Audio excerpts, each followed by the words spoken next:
Assalamualaikum warahmatullahi wabarakatuh. Waalaikumsalam. Para santri, mari kita teruskan penjelasan tentang bacaan-bacaan gharib di dalam Al-Quran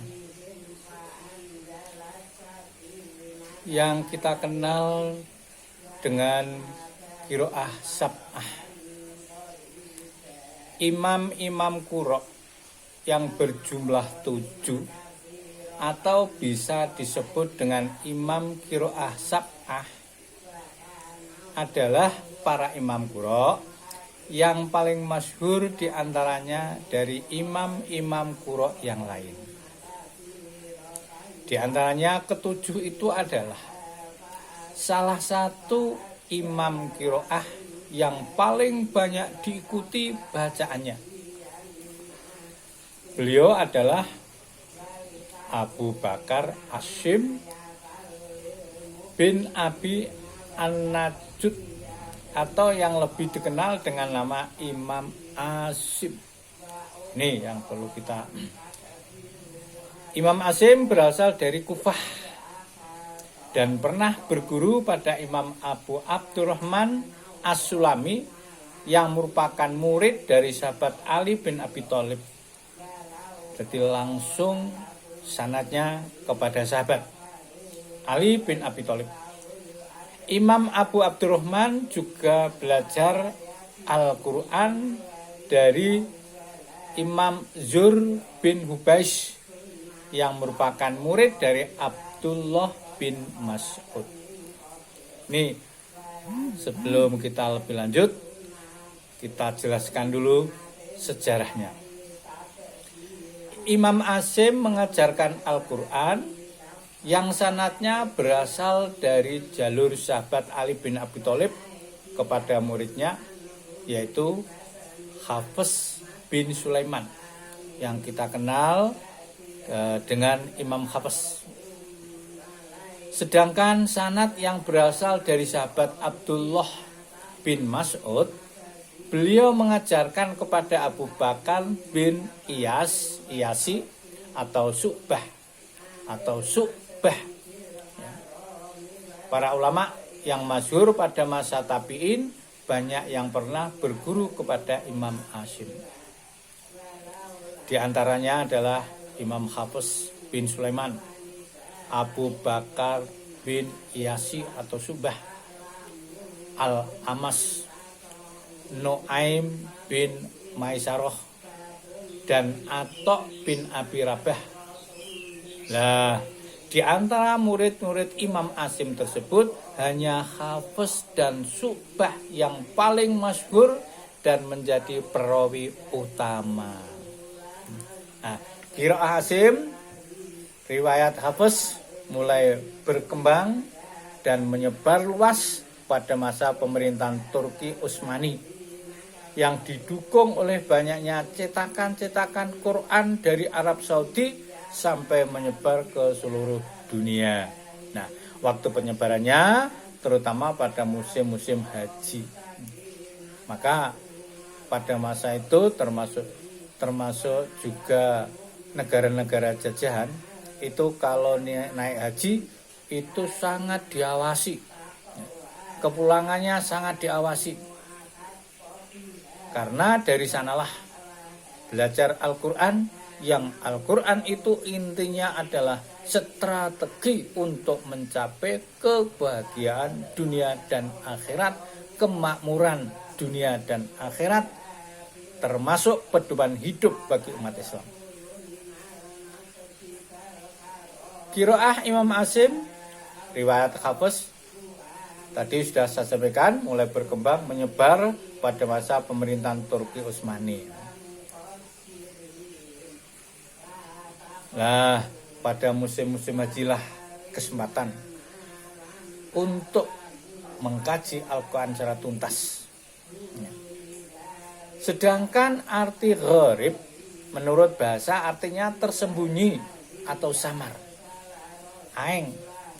Sedangkan menurut istilah ulama qura, Gharib artinya sesuatu yang perlu penjelasan khusus, dikarenakan samarnya pembahasan atau karena peliknya permasalahan, baik dari segi huruf, lafal, arti maupun pemahaman yang terdapat di dalam Al-Quran. Nah, ini.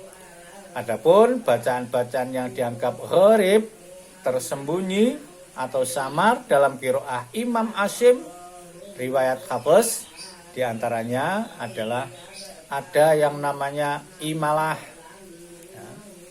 ada ismam, ada saktah, tashil, nakol, badal, silah, dan lain-lain sebagainya.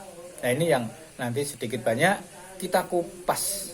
Saya sendiri pun juga masih belajar, maka marilah kita bersama-sama, kalau ada kesalahan saling untuk mengisi. Karena banyaknya pertanyaan-pertanyaan dari santri yang ingin mempelajari tentang muskilat gharib dalam Al-Quran.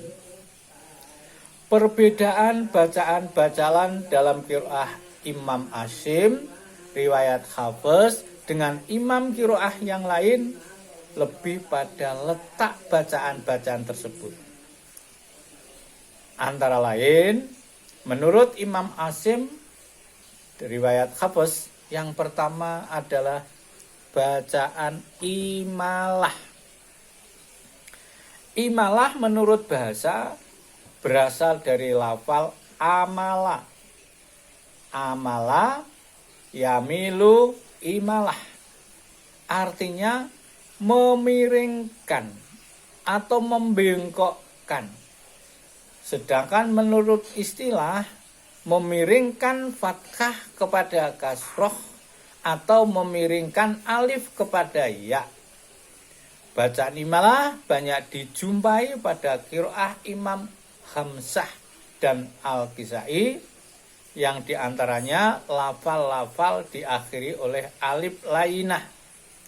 Contoh, abduha, ola, saja, hada.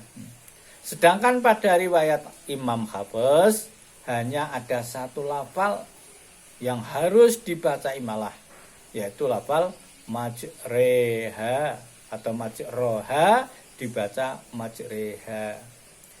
Wa qala rkabu fiha bismillahi majreha wa mursaha inna rabbi laghafurur rahim. Allah. Ini menurut imalah, menurut Imam Hafs yang populer di dalam Al-Quran surat Hud ayat 41, termasuk yang kita pelajari, yang kita ajarkan, kita kembangkan di dalam guru-guru, khususnya guru Al-Azhar. Dalam qiraah ada satu bacaan yang hampir mirip dengan bacaan imalah, yaitu bacaan taklil, yang termasuk dalam qiraah Imam Warsi, khususnya pada lafal yang berwazan fato, fa'ala. Ini. Namun bacaan taklil lebih mendekati fathah, seperti halnya bunyi suara re pada kata majreha. Kalau imalah menurut yang telah saya sampaikan, ro condong kepada kasroh, doyongake fathah kepada kasroh, kodar 2/3. Ya.